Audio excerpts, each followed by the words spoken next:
I am Christopher's son of Christopher Maffio, and I will claim my rightful place on the throne of the realm of Staten Island, New York. Ah! Greetings, Midgardians.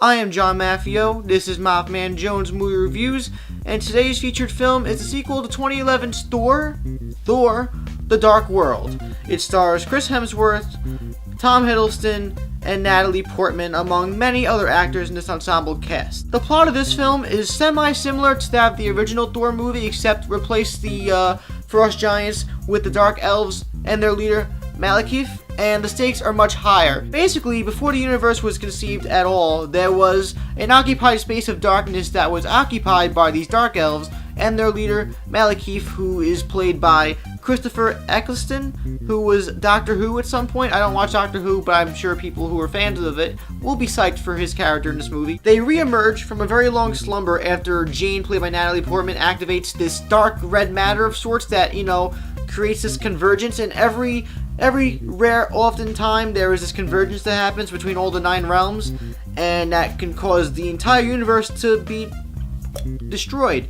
So Thor, Loki, the Warriors 3, and the rest of the cast must team up to destroy these Dark Elves, Malekith, and make sure everything is safe. I'm pretty sure that the fact that I own this gives away that I am a Marvel fan. I'm a big fan of the Marvel movies, and I was looking forward to Thor: The Dark World very much so, even more so than Iron Man 3, because I like the intergalactic, idea more. And with Alan Taylor of Game of Thrones fame replacing Kenneth Branagh at the director's helm, potentials were limitless. And I have to say, Thor: The Dark World has its problems. It has, flaws and faults, but it's a fantastic superhero movie, and it's a overall ginormous improvement over the first movie in many ways, so let's get deeper into it. The acting, unsurprisingly, is good. Everybody has fully encompassed their roles now. Chris Hemsworth and Tom Hiddleston as the brotherly siblings, Loki and Thor, they are great, and their chemistry is amazing. Their roles are the most memorable, and Loki steals the show with his character because Tom Hiddleston, he kills it as Loki. He's going to be one of the most memorable characters in this whole cinematic universe when all is said and done. But Elder Hemsworth as Thor himself, who is the title of the movie, he's the main character, he was great too. All the side characters have more to do as well. Eric Selvig, who is pretty messed up in the brain after he got possessed by Loki in the Avengers, he's pretty funny in this movie, and he has some good moments. Jane Foster, Natalie Portman, she's not as Google-eyed over Thor in this movie, but I feel like she's still in love with Thor because he has nice abs. I still don't believe she's actually in love with him, but she's better in this movie than she was in the first one with that, oh my god. The Warriors 3, Jamie Alexander, first of all.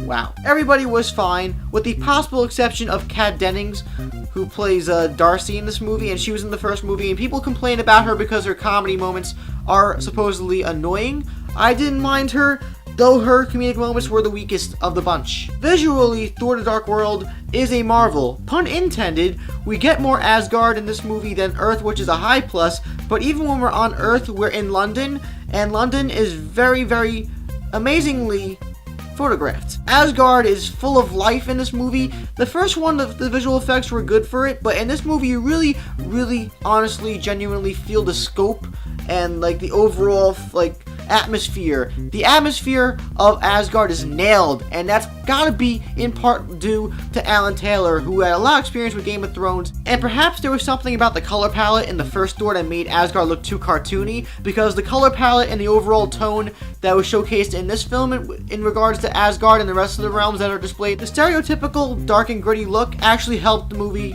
look more impressive. There's a lot of practical work, including costume design and actual sets. This may seem like an oxymoron, but everything in a very fantastical way feels grounded.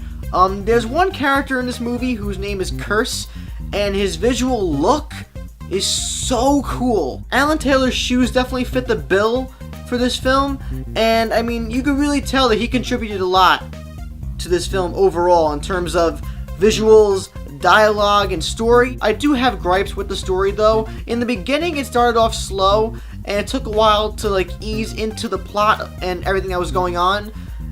There's some point around in the first act of the movie where the Dark Elves invade Asgard, which is no spoilers, you've seen it in the trailer. And that's when things pick up. And once things pick up, then I was in it for the entire rest of the movie. But when things are slow, it could be really slow. There's a lot of dialogue, really, and it surprised me. But the dialogue was interesting. It was Asgardian. It was Shakespearian. Although I could see how it could become monotonous and redundant to somebody if they're not into the movie as much as I personally was.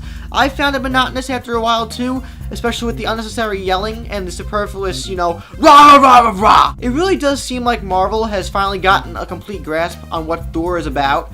So it's more accessible, the movie, to audiences, and you really do feel the weight of the emotion that's going on throughout the movie. However, initially, there was one pivotal emotional scene that didn't grab me at first, but what transpired after that was very well executed, and it made up for the lack in the emotional department for that scene. But the rest of the movie is very emotionally satisfying. And you know what else is satisfying? The action. Whenever it's present, it is full of life. And in the last half of the movie, there's a very big climatic battle, and it is very memorable and unique and surprising. Again, as I said before, the world of Thor has unlimited possibilities, and Marvel is really tapping into their potential here and creating things that kids and adults will love. In terms of humor, there are comedic moments that have their day and they shine brightly, and then there are other comedic moments that fall flat on their faces, and you could hear a whimper and you could hear cringing in the audience. Also, I have to mention the after credit sequences since they're part of Marvel now. They're like, Marvel lore. One is a goof, and one is something that's going to move the plot forward for a future Marvel movie that's coming out in August next year. Not gonna say anything else, but I really dug it. I'm gonna give Thor: The Dark World a 4 out of 5 stars. It's a darn good movie. And now to shine the spotlight on you, what did you think of Thor: The Dark World? Let me know what you thought about it, anything about it, characters, story, whatever, in the comments down below. Did you enjoy this movie more, or Iron Man 3? What's your favorite Marvel movie of the year? Also, subscribe to my channel so you'll never miss a review from me again. Like the video, and check out Facebook, Twitter, and We Live Film in the info box. As all the women say, hammer size does matter. I'm John Maffio, and I eagerly await Captain America: The Winter Soldier. That movie looks incredible. But until next time,